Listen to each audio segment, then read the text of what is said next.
The question that loomed in the background of Stargate was, what about Skara? Since he became a Goa'uld host, we haven't seen hide nor hair of him. Well, starting now, we're charting his course through 3 episodes, Within the Serpent's Grasp, The Serpent's Lair, and Pretense. Now, technically, the first 2 of those are the conclusion of a separate storyline, but you don't need to know too much, as we're quickly brought up to speed. Ronnie Cox, from his famous work Cop, Cop, Part Cop, is a U.S. senator who disapproves of the massive amounts of money being spent on a program which seemingly only exists to piss off aliens, and decides to just bury the Stargate and be done with it.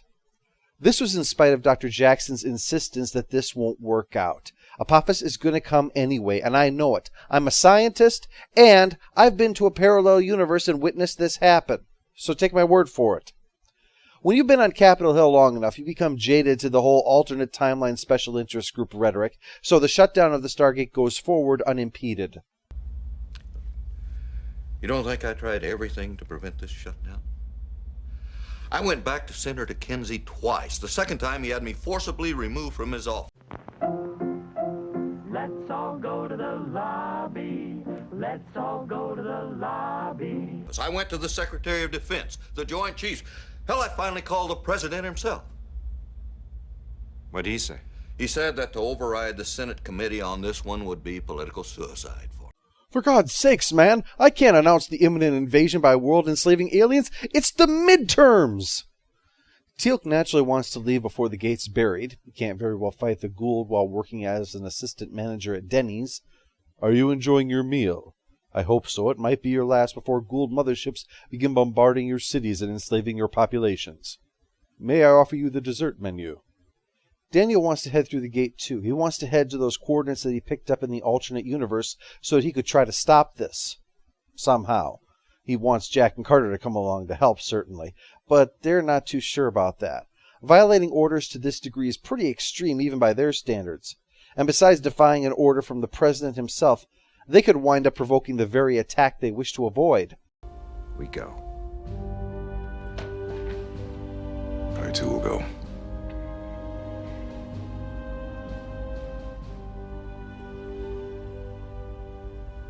It's not an order, Cap. It's peer pressure.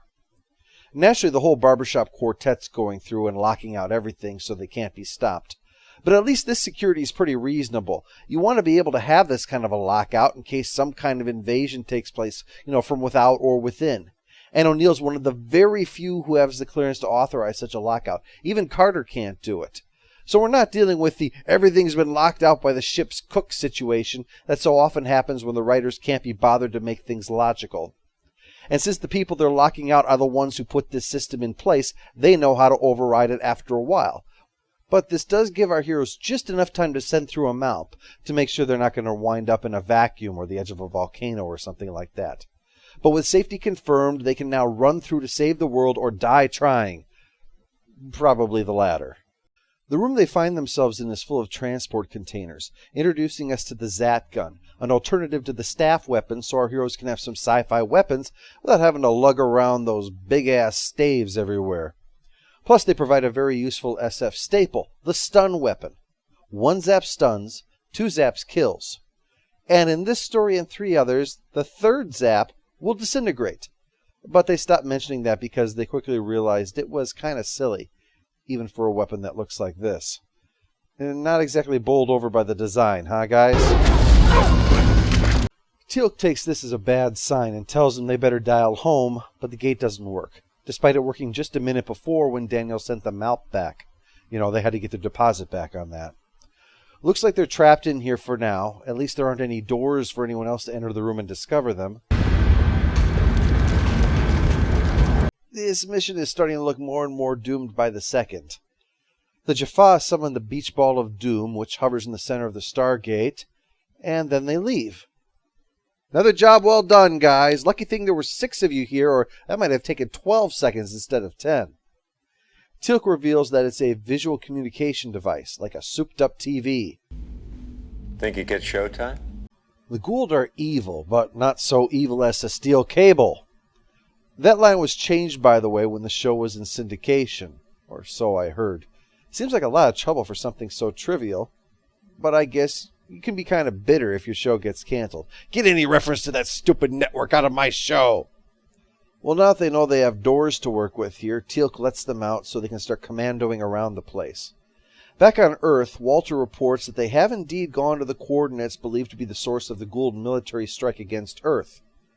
In another reality, of course. Ferretti, who is now the only survivor of that original expedition besides our heroes, offers to go back them up, but while Hammond has been the guy who has to say no, this time it's at least, let me think about it first. Technically, he can say that he's sending SG-2 in to bring them back for court-martial, so it's not like he has anything to worry about for himself, but he does have to worry about throwing more good lives into a very hostile location. This is a lot of crap for a guy who took a job watching an empty room while he was waiting for retirement. But it won't make any difference anyway. Our heroes have figured out why the gate didn't work, because they're in space. The gate's on board a ship, and it's so far from its plan of origin that it can't be dialed properly, coming or going. SGC soon learns this as Hammond tries to send through the Malp, leaving them stuck while SG-1 is hurtling towards Earth through hyperspace. In the same room as a sarcophagus, I might add. I suggest we relocate to another chamber as soon as possible. Royal sarcophagi are rarely left unattended for long. Yeah, I think we figured that one out. Elkonok! Hey! Still, Carter says that if Teal'c's right about the speed of this thing, then they have about a year before they arrive at Earth, which is a long time for them to find a way to mess this place up from the inside. Still, they are going to have their work cut out for them.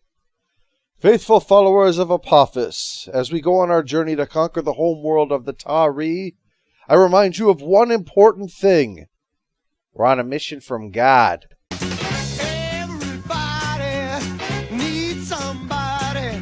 And here he is! I am Oz, the great and powerful!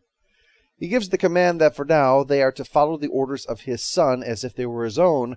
Cue the sarcophagus! Mighty warrior, Corel. Del Goa'uld, Java.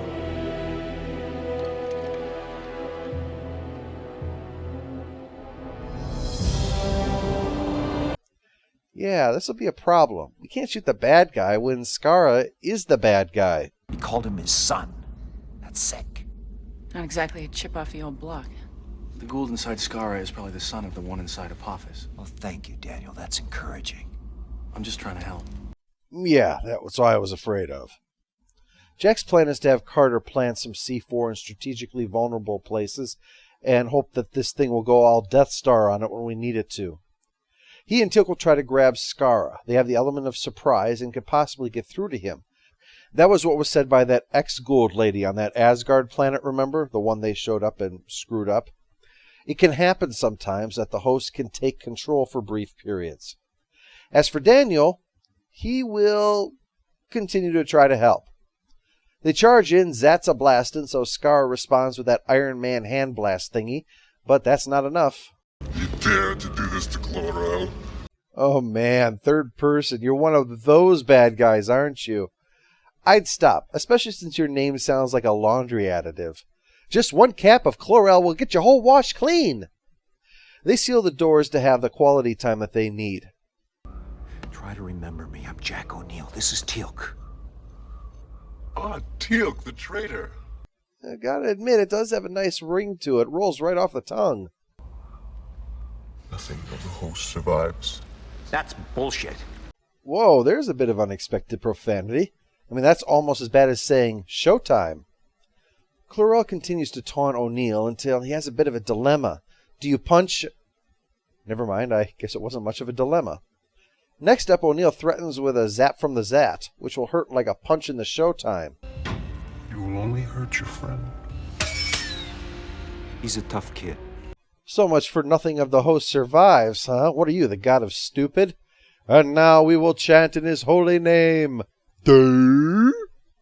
So O'Neill zaps him and Skara comes out for a bit, mostly long enough to complain how much getting shot sucks, and to apologize for what he's about to do. Given what Daniel saw in the other reality, we can probably take a wild guess as to what he's talking about. Seriously though, that episode, which I realize I'm undermining my own point by not reviewing it right now, yeah. Look, in my defense, I released 4 hours worth of videos last week while sick. I thought I might take a vacation and just have 4 full-size reviews this week. The episode is important, though, because it showed us directly what the threat was without actually dooming us all. We see through Daniel that we are facing a true end if this isn't stopped. So this isn't just another, our heroes are getting into some trouble with those wacky Goa'uld. This is the Hail Mary pass to save the planet. And an army of Jaffa just came in to tell you that half of that team is now boned. Chlorel really isn't much of a hostage for them. All they can do to him is kill him, and he is literally inches away from a device that resurrects the dead, so that's kind of an empty threat. Meanwhile, Carter has an idea for where to leave the C4 surprise. All right. Those things have to be fueled by something, and fuel is usually combustible, so... Or you could base it on the fact that every time you've seen one of these things crash, it explodes. Whatever. Time to play hide the boom boom. They also strap some to the gate. The Naquita is pretty good at going splody too. But they have to duck out of sight when Chlorel drags his prisoners in before the Apophis bubble and gloats. And Apophis uses his head by decreeing that they are to be executed immediately rather than being held for later just so they can escape again. So many action movie villains wish they'd thought that through. Teal'c will get stabbed in the worm, the same way his father died, we'll later find out, and it's an agonizing way to go. Jack pleads with Skara, and surprisingly, Chlorel relents for the moment. Skara's a tough kid, all right, if he can mind arm wrestle a Goa'uld. Well, Carter can't stand by and let them kill O'Neill and Teal'c, so when they leave, she sets up a timer on the C4 so that if they don't deactivate it in 24 hours, it's just going to blow up automatically and end this invasion with a huge explosion in space. Probably looks something like this. Yes, I have no shame. Skara takes him to the sarcophagus room and shows O'Neill that they've already reached Saturn. Seems somebody on the team forgot to carry the one. The invasion is now imminent. That might be how they were spared. Skara might have been able to push Chlorel's sadistic streak just enough to make him want to show them this first. They pick this up back on Earth, and with our heroes gone, well, there's only one thing to do now. Call Batman. SGC becomes the center to coordinate between the Air Force and NASA. We spent years developing that weapons-grade tang in the hopes that we would never have to use it, but that dark day has now arrived. Men! Prepare to turn your keys. No, sir, this is madness. We have our orders. The living will envy the dead. So with no choice but a daring rescue, Carter and Daniel do the only thing the two scientists would do when they're on an alien ship. One throws a smoke grenade and then pelts the Jaffa with automatic weapons fire, while the other slides out firing a gun in each hand a la Lara Croft. Well, Daniel is an archaeologist after all, so that would make sense. There's probably a class for it on something. Indiana Jones, of course, was way back in the day before that stuff. That's why he had to use a whip. Anyway, Teal'c and O'Neill take advantage of the distraction, but Chlorel starts brain-scrambling Daniel, and he won't stop when O'Neill orders him to. He has a bit of a dilemma. Do you shoot... I'm just going to stop trying to analyze this. Skara takes over before the end to say goodbye to O'Neill, and just in time for them to arrive at Earth, prepared for war. Chlorel may be down, but Apophis is here, and the Jaffa really don't need some kid to tell them how to invade a planet. They could probably handle this without the boss's kid ordering them around. So, we're just going to need that clever plan by the start of the next season. How are they going to save the world? The story continues with The Serpent's Lair.